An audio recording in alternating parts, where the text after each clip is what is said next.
Israel Iran ಅನ್ನ ಕೆರಳಿಸ್ತಾನೆ ಇದೆ. ಬುಧವಾರ ಟೆಹರಾನ್ನ ಬ್ಯಾಂಕ್ ಮೇಲೆ ಬಾಂಬ್ ದಾಳಿ ನಡೆಸಲಾಗಿದೆ. ಇದಕ್ಕೆ ಪ್ರತಿಕ್ರಿಯೆಯಾಗಿ ಇರಾನ್ ಗಲ್ಫ್ ರಾಷ್ಟ್ರಗಳ ಬ್ಯಾಂಕ್ಗಳನ್ನು ಗುರಿಯಾಗಿಸುವುದಾಗಿ ಹೇಳಿದೆ. ಇದೇ ರೀತಿ ನಡೆದರೆ ಮಾರುಕಟ್ಟೆ ದೊಡ್ಡ ಬಿಕ್ಕಟ್ಟನ್ನು ಎದುರಿಸಬೇಕಾಗಬಹುದು, ಜನರ ಹೂಡಿಕೆ ಕಳೆದು ಹೋಗಬಹುದು.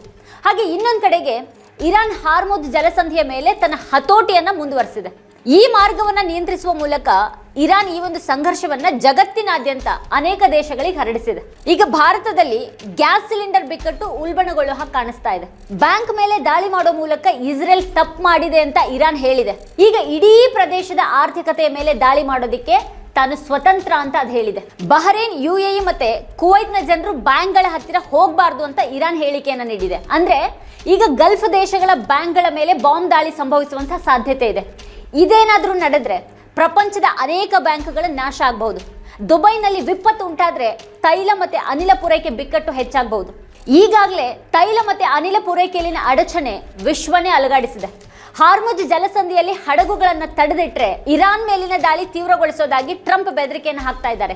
ಆದ್ರೆ ಸತ್ಯ ಏನು ಅಂತಂದ್ರೆ ಅಮೆರಿಕ ತನ್ನ ಯಾವುದೇ ಶಸ್ತ್ರಾಸ್ತ್ರಗಳಿಂದ ಇನ್ನೂ ನಿರ್ಣಾಯಕವಾಗಿ ಏನನ್ನೂ ಮಾಡೋದಿಕ್ಕೆ ಸಾಧ್ಯ ಆಗಿಲ್ಲ ಅಂತ ಹೇಳಲಾಗ್ತಾ ಇದೆ. ಆದ್ರೆ ಇರಾನ್ ವಿವಿಧ ದೇಶಗಳ ಹಡಗುಗಳ ಮೇಲೆ ಹಾರ್ಮುಜ್ ಜಲಸಂಧಿಯಲ್ಲಿ ದಾಳಿಯನ್ನ ನಡೆಸಿದ್ರೆ ಅದು ಅತ್ಯಂತ ಅಪಾಯಕಾರಿ. ವಿಶ್ವದಾದ್ಯಂತ ತೈಲ ಹಡಗು ಮಾಲೀಕರಲ್ಲಿ ಈಗ ನಡುಕ ಉಂಟಾಗಲಿದೆ. ಇರಾನ್ ಹಾರ್ಮುಜ್ ಅನ್ನ ಒಂದು ಶಕ್ತಿಯಾಗಿ ಬಳಸೋದಿಕ್ಕೆ ಸಿದ್ಧವಾಗಿದೆ. ತಾನು ನಾಶ ಆದ್ರೆ ಈ ಒಂದು ಮಾರ್ಗವನ್ನು ಕೂಡ ನಾಶಪಡಿಸಬಹುದು ಅನ್ನೋ ಒಂದು ಸಂದೇಶವನ್ನ ನೀಡ್ತಾ ಇದೆ. ಹಾರ್ಮುಜ್ ಜಲಸಂಧಿ ವಿಶ್ವದ 20% ತೈಲ ಸರಬರಾಜಿನ ದಾರಿಯಾಗಿದೆ. ಭಾರತದ ತೈಲ ಮತ್ತೆ ಅನಿಲದ 80ರಿಂದ 90% ಇಲ್ಲಿಂದಾನೇ ಬರುತ್ತೆ.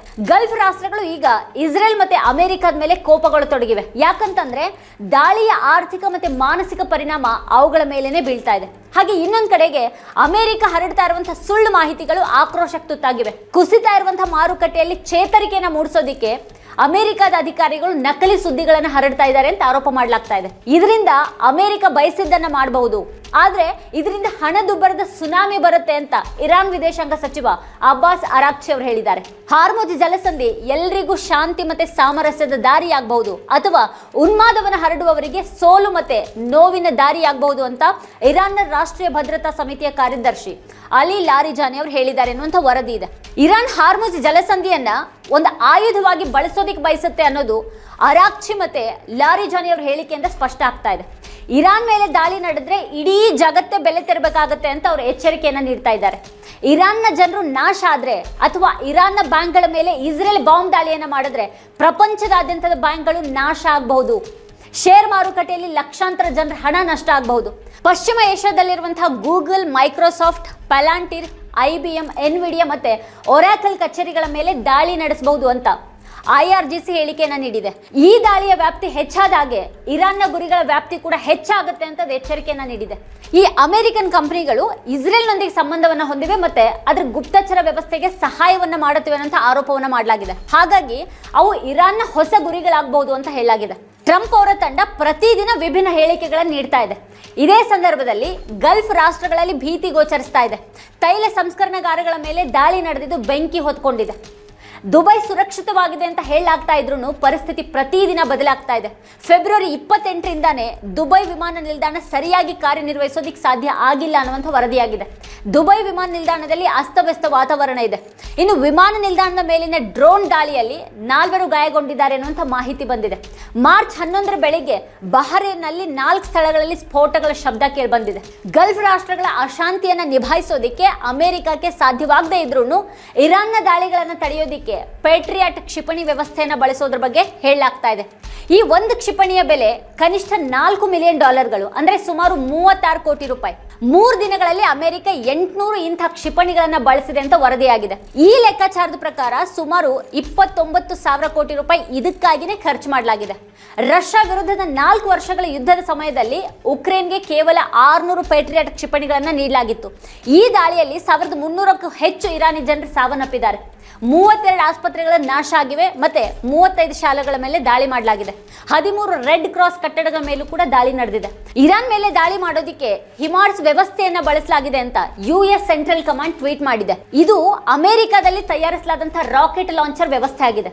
ಇನ್ನು ಈ ಸಂಘರ್ಷ ಭಾರತದ ಮೇಲೆ ಎಂಥ ಪರಿಣಾಮವನ್ನು ಉಂಟು ಮಾಡ್ತಿದೆ ಅನ್ನೋದನ್ನು ನೋಡಬೇಕು. ಮಾರ್ಚ್ 9ರಂದು ಭಾರತದಲ್ಲಿ ಶೇರ್ ಮಾರುಕಟ್ಟೆಯಲ್ಲಿ ಭಾರಿ ಕುಸಿತ ಕಂಡುಬಂತು.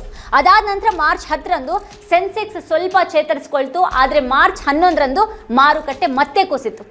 ದೇಶಾದ್ಯಂತ ಗ್ಯಾಸ್ ಸಿಲಿಂಡರ್ ಪೂರೈಕೆಯಲ್ಲಿ ವ್ಯತ್ಯಯ ತಲೆದೂರಿದೆ. ಆದಷ್ಟು ಈ ಸುದ್ದಿಗಳನ್ನು ತಡೆಯಲಾಗ್ತಾ ಇದೆ ಅಂತ ಹೇಳಾದ್ರೂ ಸಿಲಿಂಡರ್ ಕೊರತೆಯ ಸುದ್ದಿ ಹರಡೋದನ್ನು ತಪ್ಪಿಸೋದಿಕ್ಕೆ ಸಾಧ್ಯ ಆಗ್ತಾ ಇಲ್ಲ. ಫೋನ್ ಮೂಲಕ ಬುಕ್ಕಿಂಗ್ ಮಾಡೋದಕ್ಕೆ ಪ್ರಯತ್ನ ಪಟ್ಟರು ಬುಕ್ಕಿಂಗ್ ಆಗ್ತಾ ಇಲ್ಲ ಅನ್ನುವಂಥ ದೂರುಗಳು ಕೇಳಿ ಬರ್ತಾ ಇವೆ. ಸಾಮಾಜಿಕ ಮಾಧ್ಯಮಗಳಲ್ಲಿ ಹರಿದಾಡ್ತಾ ಇರುವಂತಹ ವಿಡಿಯೋಗಳಲ್ಲಿ ಏಜೆನ್ಸಿಗಳ ಹೊರಗೆ ದೀರ್ಘ ಸಾಲುಗಳು ಕಂಡು ಬರ್ತಾ ಇವೆ. ಭಾರತದಲ್ಲಿ ಅನಿಲ ಕೊರತೆ ಇಲ್ವೇ ಇಲ್ಲ, ಪೂರೈಕೆಯ ಕೊರತೆ ಇಲ್ಲ ಅಂತ ಪೆಟ್ರೋಲಿಯಂ ಸಚಿವ ಹರ್ದೀಪ್ ಸಿಂಗ್ ಪುರಿ ಅವರು ಹೇಳಿದ್ದಾರೆ. ಭಾರತ ತನ್ನ ಸಿಲುಕೊಂಡಿರುವಂತಹ ಹಡಗುಗಳನ್ನ ಮರಳಿ ಪಡೆಯೋದ್ರ ಬಗ್ಗೆ ಯೋಚನೆ ಮಾಡ್ತಾ ಇದೆ ಅಂತ ವರದಿಯಾಗಿದೆ. ವಿದೇಶಾಂಗ ಸಚಿವ ಎಸ್ ಜೈಶಂಕರ್ ಇರಾನ್ ವಿದೇಶಾಂಗ ಸಚಿವರೊಂದಿಗೆ ಮಾತಾಡಿದ್ದು ಇಬ್ಬರು ಪರಸ್ಪರ ಸಂಪರ್ಕದಲ್ಲಿರೋದಕ್ಕೆ ನಿರ್ಧಾರ ಮಾಡಿದಾಗಿ ತಿಳಿಸಿದ್ದಾರೆ. ಆದರೆ ಭಾರತ ಇರಾನ್ಗೆ ಏನು ಹೇಳಿದೆ ಅನ್ನೋದ್ರ ಕುರಿತು ಯಾವುದೇ ವಿವರವನ್ನು ನೀಡಲಾಗಿಲ್ಲ.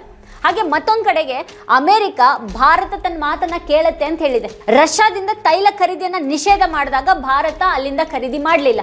ಮತ್ತೆ ಅದಾದ ನಂತರ ಅನುಮತಿಯನ್ನ ನೀಡಿದಾಗ ಖರೀದಿ ಮಾಡ್ತು ಅಂತ ಅಮೆರಿಕದ ಪತ್ರಿಕಾ ಕಾರ್ಯದರ್ಶಿ ಕ್ಯಾರೋಲಿನ್ ಲೆವೆಟ್ ಹೇಳಿದ್ದಾರೆ. ಇದರಿಂದ ಭಾರತದಲ್ಲಿ ಭಾರಿ ಪ್ರತಿಕ್ರಿಯೆ ವ್ಯಕ್ತ ಆಗಿದೆ. ಅಮೆರಿಕ ಹೇಗೆ ಭಾರತಕ್ಕೆ ಆದೇಶವನ್ನ ನೀಡಬಹುದು ಅನ್ನೋಂಥ ಪ್ರಶ್ನೆ ಎದ್ದಿದೆ. ಈ ಯುದ್ಧದ ಹೊತ್ತಿನಲ್ಲಿ ಭಾರತ ಯಾರ ನಿರ್ಧಾರವನ್ನು ಬೆಂಬಲಿಸಬಾರ್ದಾಗಿತ್ತು, ತಟಸ್ಥ ನಿಲುವನ್ನು ತೆಗೆದುಕೊಳ್ಬೇಕಾಗಿತ್ತು ಅನ್ನುವಂಥ ಒಂದು ಅಭಿಪ್ರಾಯ ವ್ಯಕ್ತ ಆಗ್ತಾ ಇದೆ. ಭಾರತದ ಅಲಿಪ್ತ ನೀತಿ ಕಳೆದ 75 ವರ್ಷಗಳಿಂದ ಇತ್ತು. ಮೋದಿ ಅದನ್ನ ಕೆಲವೇ ದಿನಗಳಲ್ಲಿ ಕೆಡವು ಹಾಕಿದ್ರು ಅನ್ನೋಂಥ ಟೀಕೆ ಬರ್ತಾ ಇದೆ.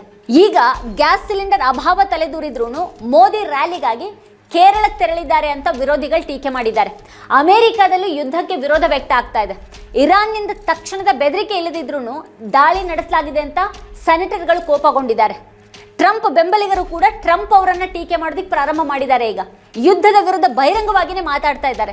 ಅಮೆರಿಕದಲ್ಲಿ ಮಾಧ್ಯಮದಿಂದ ಸಾರ್ವಜನಿಕರವರೆಗೆ ಎಲ್ಲರೂ ಕೂಡ ಈ ಒಂದು ಯುದ್ಧವನ್ನ ಟೀಕೆ ಮಾಡ್ತಾ ಇದ್ದಾರೆ, ಮತ್ತೆ ಕಠಿಣ ಪ್ರಶ್ನೆಗಳನ್ನ ಕೇಳ್ತಾ ಇದ್ದಾರೆ.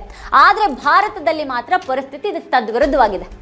ಇಸ್ರೇಲ್ನ ಪರಿಸ್ಥಿತಿ ಕೂಡ ಉತ್ತಮವಾಗಿಲ್ಲ. ಇರಾನ್ ದಾಳಿಯಿಂದ ಉಂಟಾದಂಥ ಹಾನಿಯ ಬಗ್ಗೆ ಸತ್ಯ ಹೇಳೋದಿಕ್ಕೆ ಇಸ್ರೇಲ್ ಬಯಸ್ತಾ ಇಲ್ಲ ಅನ್ನೋಂಥ ಆರೋಪ ಕೇಳಿ ಬರ್ತಾ ಇದೆ. ಕಳೆದ ಜೂನ್ನಲ್ಲಿ 12 ದಿನಗಳಲ್ಲಿ ಇರಾನ್ US ಇಸ್ರೇಲ್ ಸಂಘರ್ಷ ಕೊನೆಗೊಂಡಿತ್ತು. ಆದರೆ ಈ ಬಾರಿ ಯುದ್ಧ ಆರಂಭ ಆಗಿ ಈಗಾಗಲೇ 12 ದಿನಗಳು ಕಳೆದಿವೆ. ಪರಿಸ್ಥಿತಿ ಉತ್ತಮವಾಗಿ ಕಾಣಿಸ್ತಾ ಇಲ್ಲ. ಟೆಹರಾನ್ನಿಂದ ಬೈರೂತ್ವರೆಗೆ ಆತಂಕ ಹರಡಿದೆ. ಕೊಲ್ಲಿ ರಾಷ್ಟ್ರಗಳ ಮೇಲೂ ಕೂಡ ದಾಳಿ ನಡೀತಾ ಇದೆ. ಇಸ್ರೇಲ್ಗೆ ಏನಾಗ್ತಾ ಇದೆ ಅನ್ನೋದ್ರ ಕುರಿತು ಯಾವುದೇ ಸ್ಪಷ್ಟವಾದಂಥ ಮಾಹಿತಿ ಇಲ್ಲ.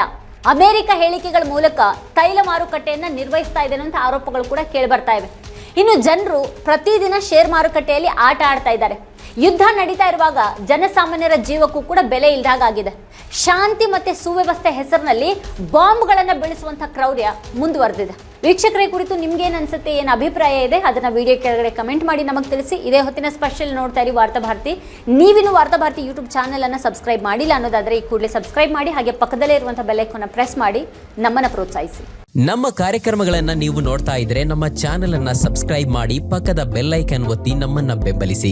ಹಾಗೆ ನಮ್ಮ ಕಾರ್ಯಕ್ರಮಗಳನ್ನ ಲೈಕ್ ಮಾಡಿ, ಕಮೆಂಟ್ ಮಾಡಿ, ಅದನ್ನ ಬೇರೆಯವರಿಗೂ ವಾಟ್ಸ್ಆಪ್ ಮೂಲಕ ಶೇರ್ ಮಾಡಿ.